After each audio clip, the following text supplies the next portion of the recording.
Alwi al-Maliki al-Hasani wa khususan ila ruhi al-Habib Hasan bin Ahmad Baharun wa khususan ila ruhi wa walidina wa walidikum wa amwatina wa amwatikum wa amwatil muslimin ammah annallahu ila darajati fil jannah wa yu'idu alaina min barakatihim wa asrarihim wa anwarihim wa ulumi wa nafahatihim fid dunya wa dunya wal akhirah Allahumma ja'alna bil matalibi dunya bil maisirah wa bil matalibil akhirah bil maghfirah bil sirri min asraril Fatihah. A'udzu billahi minasy syaithanir rajim. Bismillahirrahmanirrahim. Alhamdulillahi rabbil alamin. Arrahmanir rahim. Maliki yaumiddin. Iyyaka na'budu wa iyyaka nasta'in. Ihdinas siratal mustaqim. Siratal ladzina an'amta 'alaihim ghairil maghdubi 'alaihim waladdallin. Amin. Al-Fatihah kaping kali kita tuju akan tempat nang sedaya jamaah Masjid An-Nur Cemoro Kandang, mugi-mugi diberikan oleh Allah Subhanahu wa taala kesehatan wal afiyah, umur yang panjang yang barokah, mugi-mugi diberikan rezeki yang banyak yang barokah, mugi-mugi anak keturunan ini didadosaken anak keturunan ingkang soleh lan solehah, mugi-mugi kita sedaya dijadikan oleh Allah Subhanahu wa taala orang yang ahli istiqomah.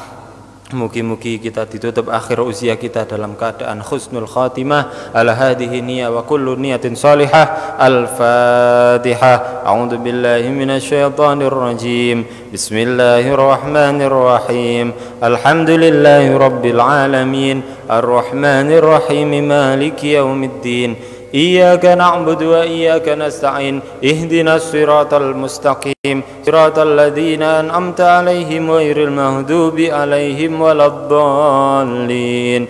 Amin. Bismillahirrahmanirrahim. Nawaitu ta'alluma wa ta'lima wa tadakkura wa tadhkira wan naf'a wal intifa'a wal ifada wal istifada wal hatha ala tamassuki bi kitabillahi wa sunnati rasulih wad du'a ala al huda wad dilalata ilal khair ibtigha'a wajhillah wa mardati wa qurbi wa thawabi. Bismillahirrahmanirrahim. Nawaitul i'tikaf fi hadzal masjid sunnatan lillahi ta'ala.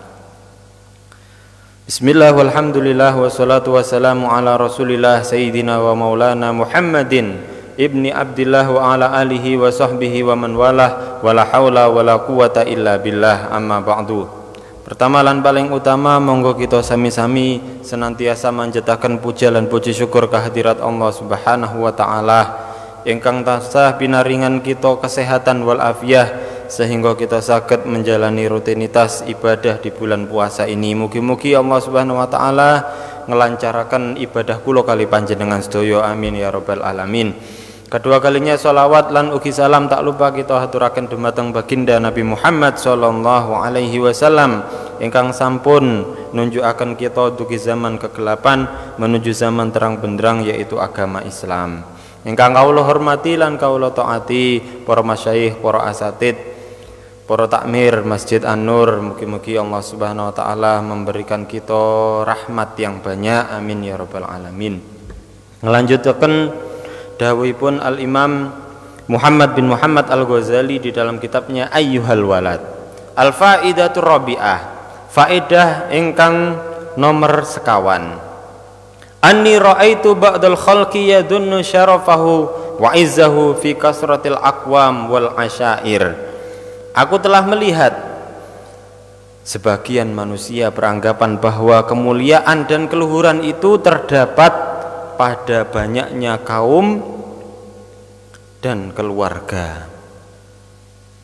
Dan sebagian yang lain beranggapan bahwa kemuliaan dan keluhuran itu berada di dalam banyaknya harta benda dan keturunan sehingga mereka membanggakan semua itu. Para bapak-bapak dan ibu-ibu sekalian, ini sudah lumrah, ini sudah wajar bahwa semua manusia ini yang dia banggakan itu adalah materi, nggih? Materi.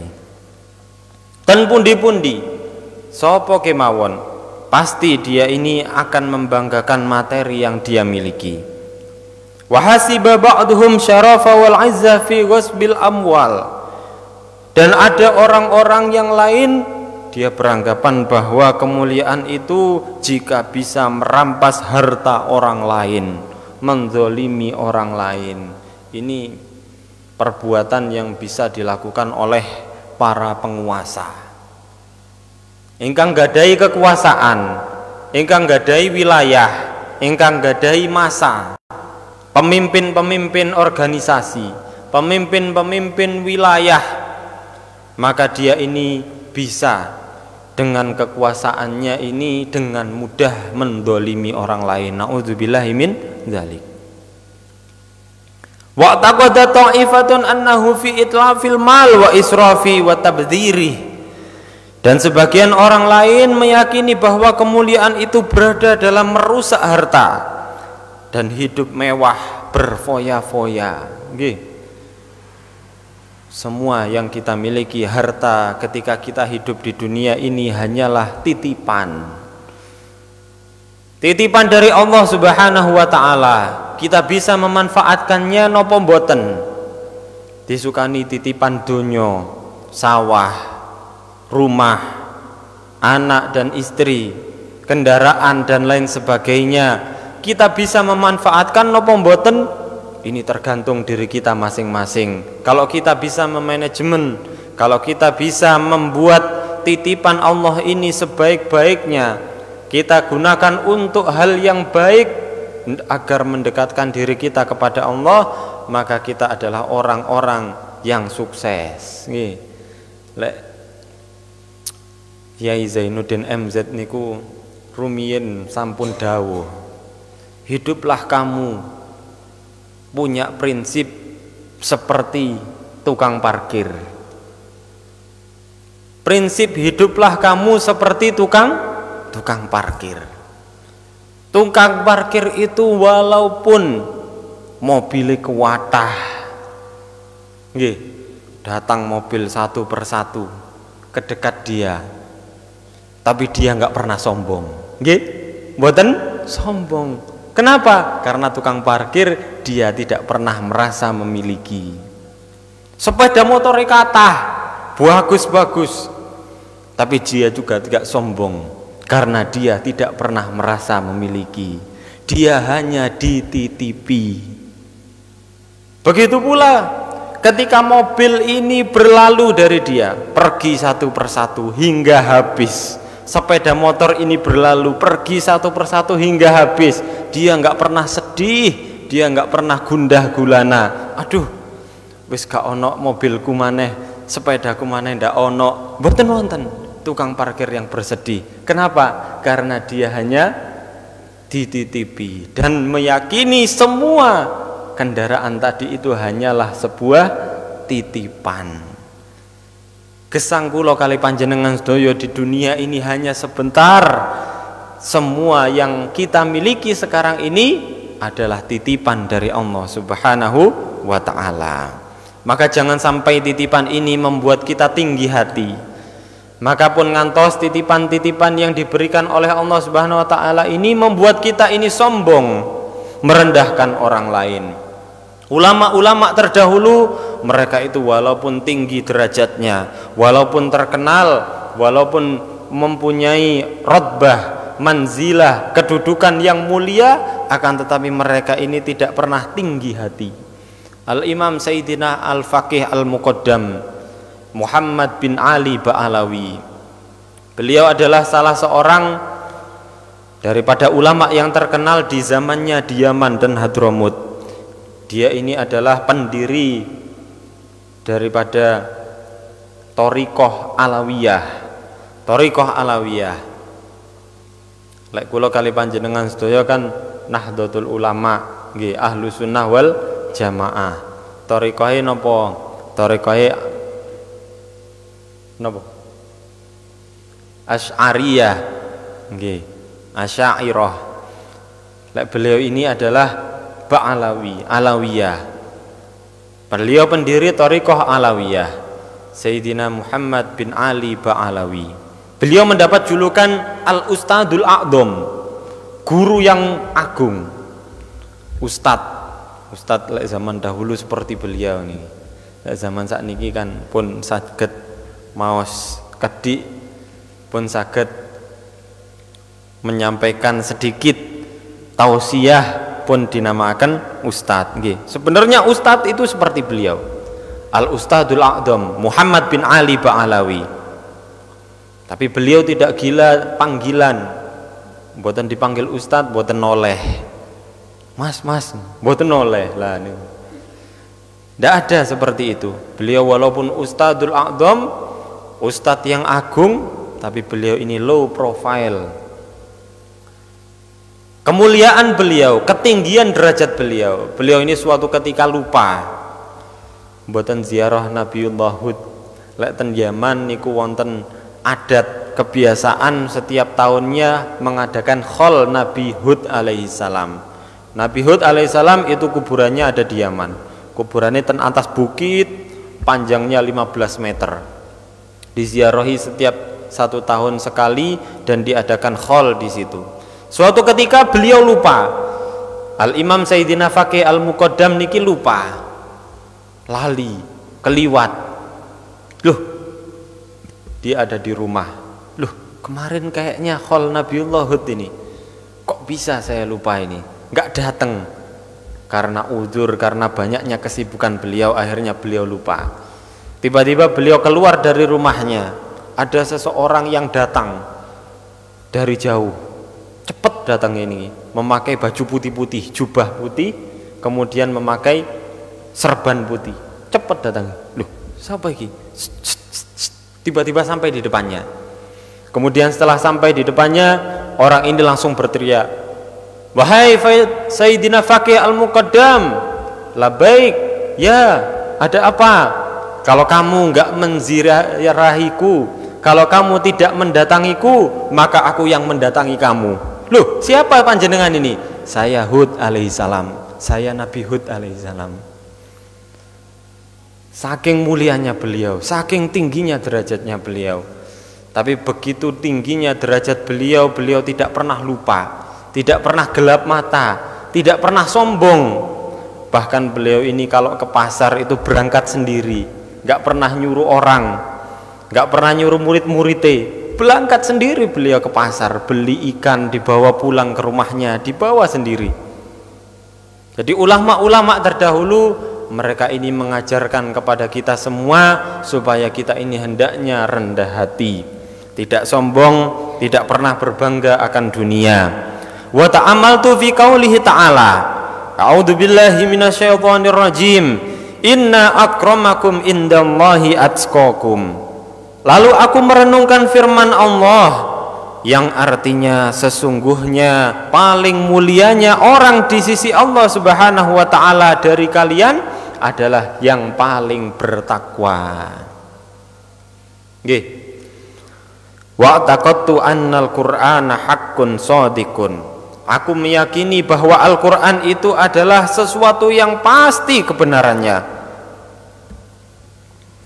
Dan aku meyakini bahwa orang-orang yang dia ini keyakinannya kemuliaan itu ada pada dunia, pangkat dan jabatan, maka semua itu adalah salah dan menyimpang. Al-faidatul khamisah anni ra'aitun nas yadhummu ba'duhum ba'dan wa yahtabu ba'duhum ba'dan fawajadtu dzalika minal hasadi fil mal wal jah wal ilm. Para bapak-bapak lan ibu-ibu sekalian, faidah yang kelima, aku melihat sebagian manusia itu senang mencela, menggunjing sebagian yang lain, dan aku menemukan penyebabnya yang paling utama adalah sifat hasud, dengki, terutama hasud di dalam harta, pangkat dan ilmu. Maka dari itu kula kalih panjenengan sedaya di dalam Al-Qur'an Al-Falaq, Allah Subhanahu wa taala menyuruh kita supaya kita ini berlindung wa min syarri hasidin idza hasad. Kita berlindung kepada Allah Subhanahu wa taala dari orang-orang yang hasud ketika menampakkan kehasutannya, orang-orang yang dengki ketika menampakkan kedengkiannya, kebenciannya kepada kita semua. Wonten napa mboten sih Mas tiyang ingkang dengki ingkang hasud dumateng kula kali panjenengan? Pasti ada, sinten kemawon tiyangnya, baik itu orang biasa maupun orang-orang yang derajatnya tinggi. Semakin derajatnya tinggi, maka dia ini semakin banyak orang yang dengki, semakin banyak orang yang enggak suka. Kanjeng Nabi napa wonten sih tiyang ingkang dengki? Kathah. Kanjeng Nabi wonten napa mboten tiyang ingkang hasud kepada beliau? Banyak. Nggih, pamannya beliau sendiri Abu Lahab. Nggih, semakin Nabi ini semakin menampakkan dakwahnya, maka pamannya ini semakin hasud, semakin benci. Berbagai cara beliau lakukan supaya Nabi ini tidak berdakwah lagi, supaya beliau ini semakin lama semakin turun, gak mau disaingi. Kenapa hasudnya itu? Karena harta, pangkat, dan ilmu. Abu Lahab, kenapa hasudnya kepada Nabi Muhammad? Karena pangkat, harta.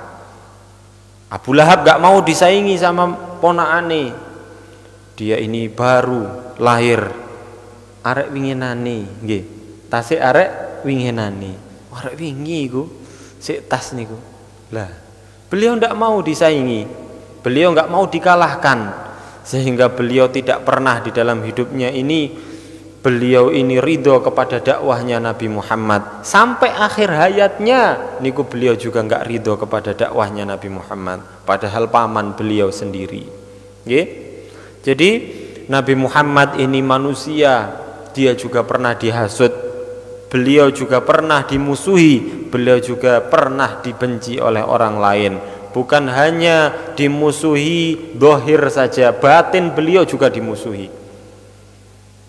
Serangan-serangan dohir saja mboten, tapi serangan batin juga beliau ini dialami oleh beliau. Nabi pernah kena sihir, Nabi pernah kena tenun. Loh, Kanjeng Nabi mosok kena ngoten-ngoten niku sih? Ya, beliau kena seperti itu. Begitu pula kula kali panjenengan sedaya, kita harus senantiasa meminta pertolongan kepada Allah Subhanahu wa taala supados kita gesang ten dunia niki direksa oleh Allah Subhanahu wa taala dari orang-orang yang hasud ketika menampakkan kehasutannya. Fata'amaltu fi qaulihi ta'ala, lalu aku merenungkan firman Allah Subhanahu wa taala, nahnu qasamna bainahum ma'isyatahum fil hayatid dunya. Artosipun kami telah menentukan antara mereka kehidupan mereka dalam kehidupan di dunia.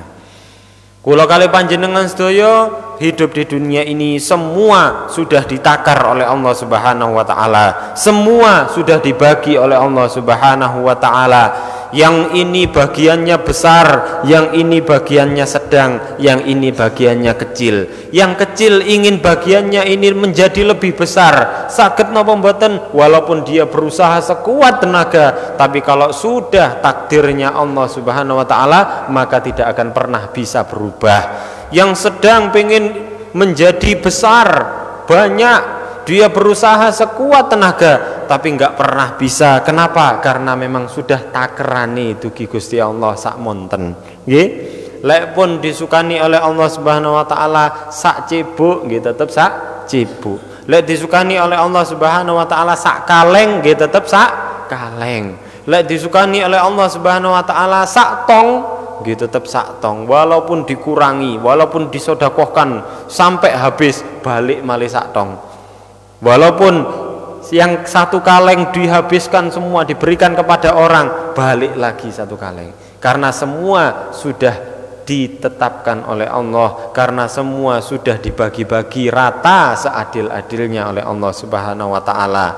Yang menurut kula kali panjenengan sedaya mboten adil, menurut kula kali panjenengan sedaya ini enggak rata, tapi menurut Allah Subhanahu wa taala inilah yang terbaik bagi kita semua. Mugi-mugi ingkang sekedhik niki didadosaken oleh Allah Subhanahu wa taala ilmu ingkang bermanfaat, ilmu ingkang barokah. Mugi-mugi kebaikanipun, manfaatipun, barokahipun sumrambah dumateng kula kali panjenengan sedaya, anak keturunan kula kali panjenengan sedaya. Mugi-mugi Allah Subhanahu wa taala menerima semua ibadah kita di bulan Ramadan ini. Mudah-mudahan kita mendapatkan oleh Allah Subhanahu wa taala maghfirah, rahmah, dan yang terakhir kita mendapatkan pembebasan dari api neraka. Amin ya rabbal alamin. Kirang langkungipun kula nyuwun agungipun pangapunten.